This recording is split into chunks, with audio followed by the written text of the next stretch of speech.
scuba diving, they'll purposely come up to us and ask us for shell scratches because it's like scratching their back for them. For this week's Day in the Life, I'm working with Jordyn Wilson, a marine biologist at Sea Life Michigan in Auburn Hills. After watching her mom study zoology, she knew from a young age she wanted to work with animals. I got an internship at John Ball Zoo when I was in college, and I got to work in the aquarium there. And then I also got to live in South Africa back in 2016 when I was only 19.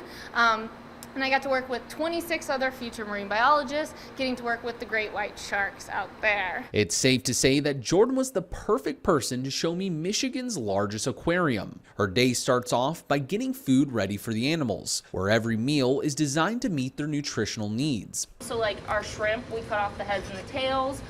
When we do Squid Day, we actually remove their spine, or it's also called a pen, and the beaks of the squid, because those are just harder to digest by the animals. After the food is prepared, we were off to feed the animals. For the stingrays, sharks, and eels, we fed them fish, mussels, and more. We give them mussels, another type of enrichment, so we would Oh, because they have to crack them and everything? something to work at over time. For some of the animals like sea turtles, they don't eat fish, so they get a variety of vegetables. To feed them, we use tongs and wave a piece of lettuce in front of a target. Back up, back up, back up. There you go. Good turtle.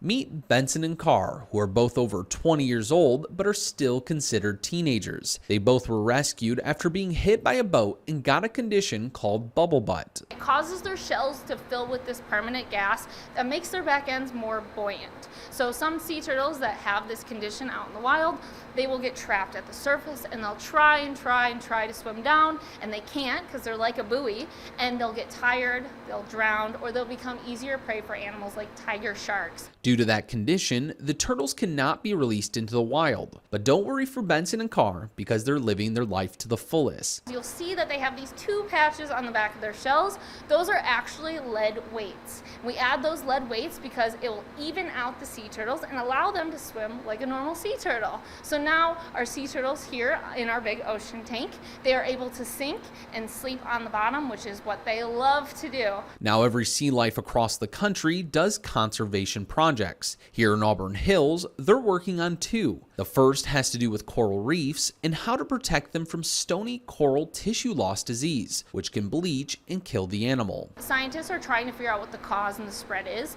and so they were trying to help the corals, and it was not working. And so a bunch of scientists went out and actually went ahead of that disease, and they plucked a bunch of corals from the sea and dispersed them across the United States in the rare case that that tissue loss disease would spread to all the coral reefs and kill the coral reefs. From this project, scientists have learned how to reproduce the coral reefs and reintroduce them into the wild. The other project has to do with blanding turtles who are native to Michigan. Their population is struggling due to habitat loss and other factors. What we do here is that we will actually get a group of about 20 different turtles, all Blandings turtles, and they all come in as babies, and what our job here is to raise them up, feed them every day, try to get them as big and strong as we possibly can, because after a year we will actually re-release them into the wild, because that way they have a better chance of survival. Jordyn says all of these animals at Sea Life play a major role in education,